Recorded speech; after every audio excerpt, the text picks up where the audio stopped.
my god, I miss Pai Mei. Has anybody seen my dog? Miss Pai Mei so much right now today, y'all. And yes, I have reverted to saying y'all. It's a southern thing.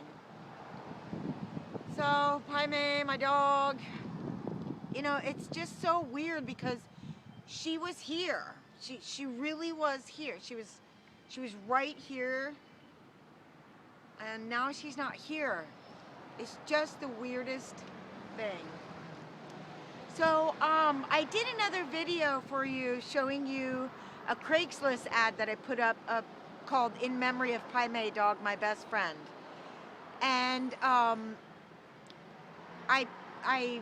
tried to shoot the screen in the library, and it's not working out. So I'm doing this video now to tell you to go check out this posting I put up on Craigslist in Charleston, South Carolina, called "In Memory of Pai Mei Dog, My Best Friend." And it has some beautiful pictures of her and some nice remembrances. This was put up shortly after I got to Charleston, and I just keep renewing it.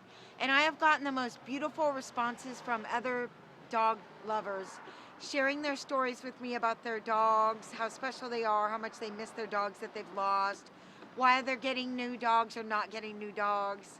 And many thanks for just posting the ad itself, because most of the ads are about dogs that people have to rehome for whatever reason. So it was really nice and loving to get those responses.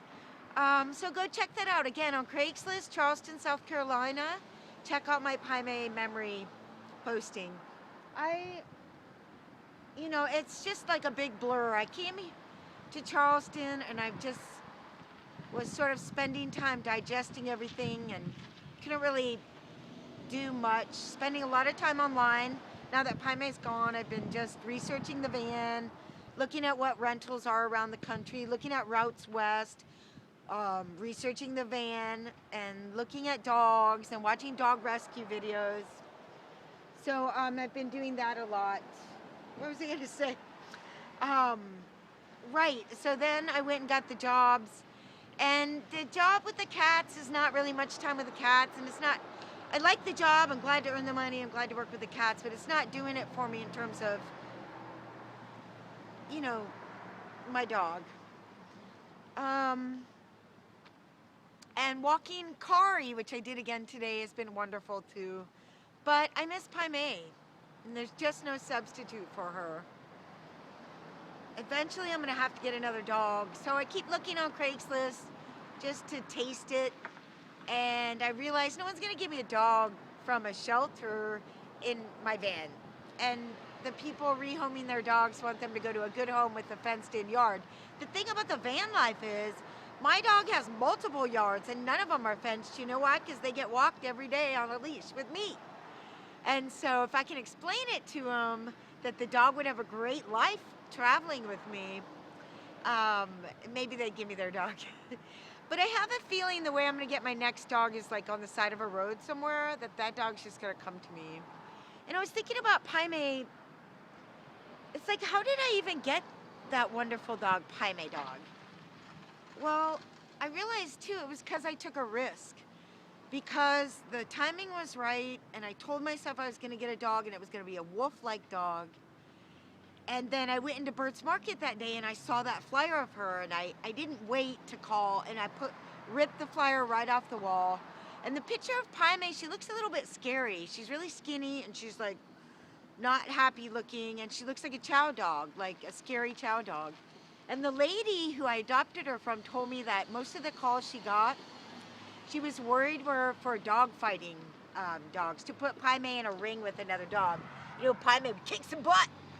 But I was just really lucky, and I took the chance to call about this dog at the right time, and it was the right thing.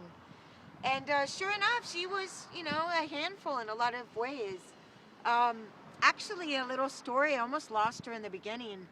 I had an apartment on Folly Beach, and she came, you know, she was brought to the home, and we agreed that I would take her, and I had her, and I was like with her for like 2 days in the house. We were doing walks and stuff. And then I finally left for the first time. I don't know if I told you this story. I left for 2 hours, and I closed all the blinds and everything. I don't know why I did that, but it completely freaked her out.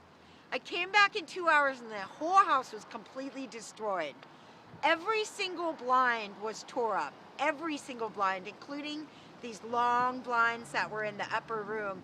And they had teeth marks in them going almost to the top. And ouch, I mean, poor Pai Mei, this thick vinyl plastic. But she had climbed up on the sewing table and tore up a couple baskets. And that must have been how she reached those upper blinds. She also opened up a giant bag of dog food and it was all over the bottom floor. And several baskets were tore up and clothing and different things. The house was literally destroyed. And I was so furious and didn't have control of my anger. I said to Pai Mei, who was Ponyo at the time, 2 days, and I said, "What the hell? Get out!" And I actually kicked Pai Mei out. I was so enraged with anger, I did not know what I was doing. And that's the problem with anger. And she went out the door, and there's this whole big yard area, so she wasn't out on the street, and there's a big lawn, and like the house was really set back from the road, thank God. So I was in the house for about 5 minutes, 8 minutes before I realized what I had done, that I had just kicked my brand new dog out, which of course I feel extremely guilty about, and you're probably gonna hate me for it, but I'm just telling you the truth, like I always do. And I went outside and said, "Ponyo, Ponyo," and she came slinking back, and I was like, "Oh my God, thank God, come here girl, come here girl."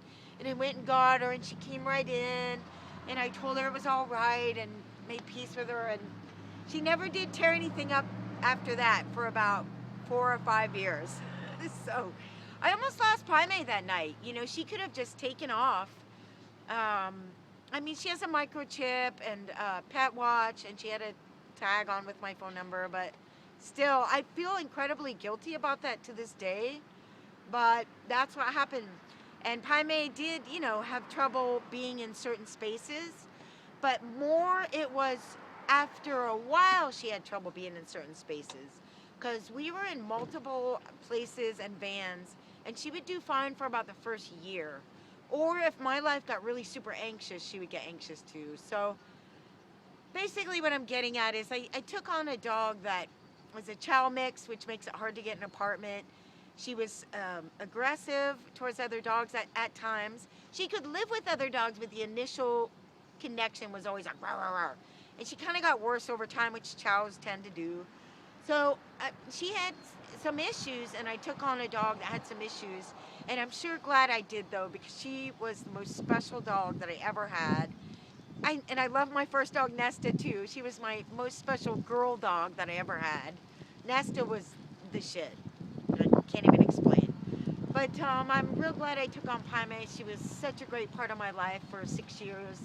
And I just loved her so much. I just miss her so much today. So now I spend a lot of time online and in the van, and eventually we'll have another dog. But this video is just saying how much I love Pai Mei and miss her. Wait. There she is, my Pai Mei. So yeah, check out that listing on Craigslist under Community Pets in Charleston, South Carolina. And I realized, remember my roar that I would do at the end of my videos? I always did that because I couldn't turn it off from the one side here with my old phone. So that's how I developed the row. So I'm just gonna hit the button now and say, I'm gonna say row, but I'm just gonna say row and then bye. All right, so I'll talk with you later. Thanks for watching my videos. Please subscribe. Honestly, we will be on the road at some point. Oh, I forgot to tell you. That's how I always near end my videos. I am bringing the van. I talked with the mechanic today. And I realize he has to pick his kids up every day at 3, so I keep missing him. But I'm going in tomorrow about 11, and he's going to test drive it and actually take a look. He's a real mechanic, and it's right here in this local area. If he needs to work on it, I have no idea where I'm going to go, but step by step. Just take it step by step. And it's all going to work out. I'm starting to realize that over the course of my life, that it's all going to work out. It really does. It's amazing. And the more that you believe that, the easier it is on you.